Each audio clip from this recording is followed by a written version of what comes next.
Hi guys and welcome back to the channel. So the Warframe I was using in this video is obviously Mirage. I know I have posted a Mirage video last week, but this is more of a min-max build for the Warframe to get those sweet 2 billion damage. Before I show you my recommended build for steel pot levels and beyond, let me give you an alternative build that further pushes the damage of this Warframe. Basically, we want to have as much power strength in our build to gain the best weapon damage buff coming from Eclipse. In my case, I have Blind Rage and Transient Fortitude to do that part. I pair it with Molt Augmented also for more power strength, giving the build more than 700% weapon damage buff at max stack of the Arcane. The Ready Steel Aura mod is to get initial combo, which will give our melee huge boost in critical chance.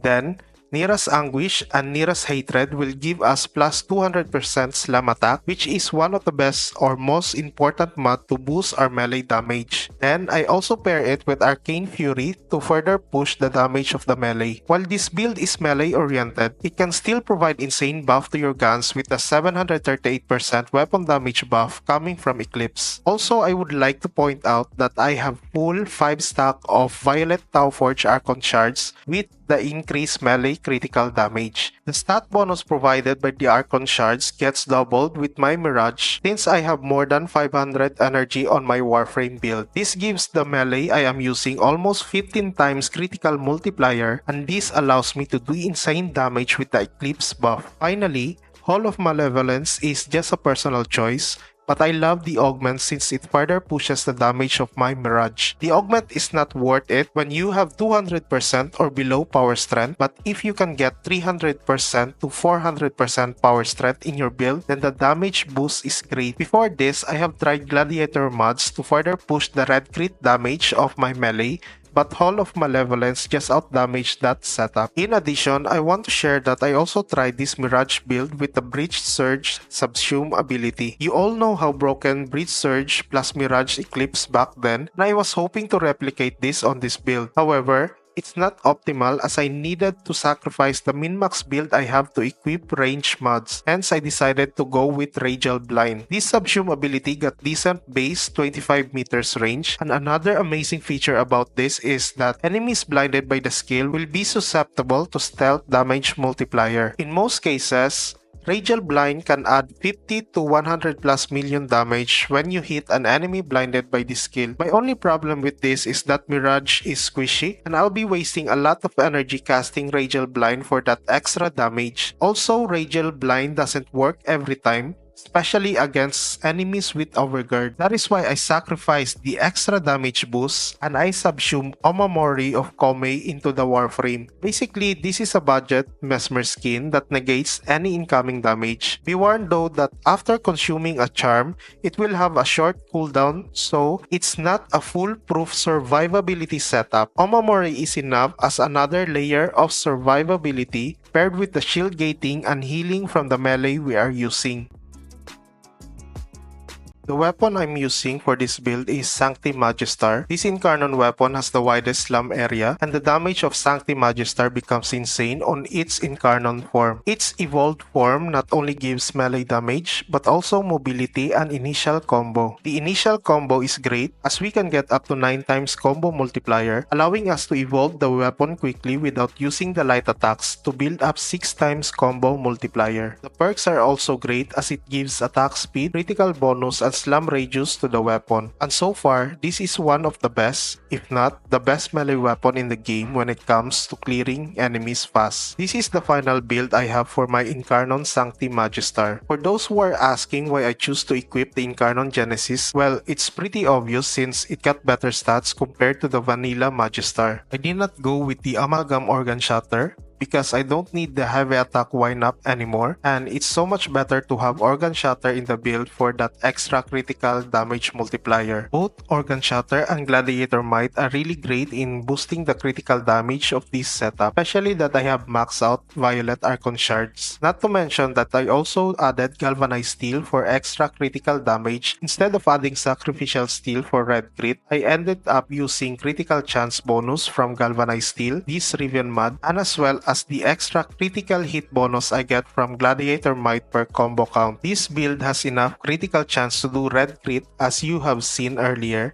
and it's way better to stack critical damage in my opinion. On this slot, I was using Killing Blow at first, but I ended up using Prime Fever Strike in the end as it gives the setup more damage on its slam attack. I also added melee exposure in this build for the corrosive damage, but you can also use the melee Doty Arcane to push the critical damage multiplier of this build to 15 times. For the Riven mod, I have decent critical chance stats which pushes my heavy attack to red crit numbers. I also have good initial combo stats on this Riven mod which pairs well with the other initial combo stats I have on this setup. While playing solo, I will have max of 9 times combo counter when Galvanized Reflex is at full stack. If other players have Ready Steel in their aura slot, then I can easily get 12 times combo counter in my team. The final stats for my Riven should be critical damage, but it would take thousands of Kuva before I can get all 3 perfect stats on this build, so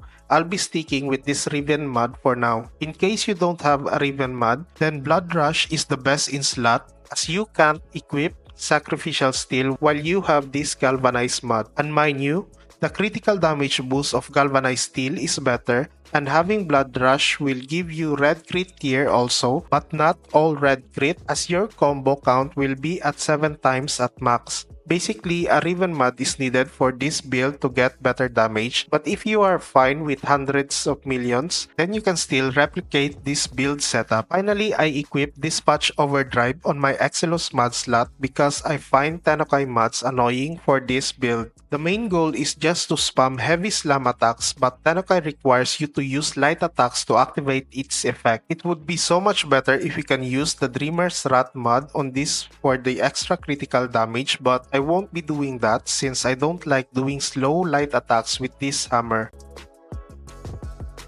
This Mirage build is very simple. All you need to do is cast Eclipse to get the weapon buff, then cast your Hall of Mirrors and Omamori. After that, just spam your heavy slam attack and recast your abilities when they expire. In this section, I would also like to add the importance of Focus School. With both Molt Augmented and Arcane Fury on the Warframe slot, the Zenurix Focus is highly recommended for energy maintenance. However, there are instances wherein you don't need it, especially with a team, and you are better with the Unaro Focus for defense stripping. This build can do 100 to 200 million damage against armored enemies, but if you want to push the damage further, then you'll need to strip their armor with the Unaro's Caustic Strike to get that 2 billion damage spot. In addition, to see those high damage all the time, the Panzer Wolfafila will be handy with its Viral Quill mod that inflicts viral damage to enemies. This will increase your damage to their health, allowing you to reach that 700 mil up to a billion damage mark. Since this is a melee build, Prime Pack Leader will boost your companion's survivability, and you can rely on the Panzer's Viral Quills most of the time.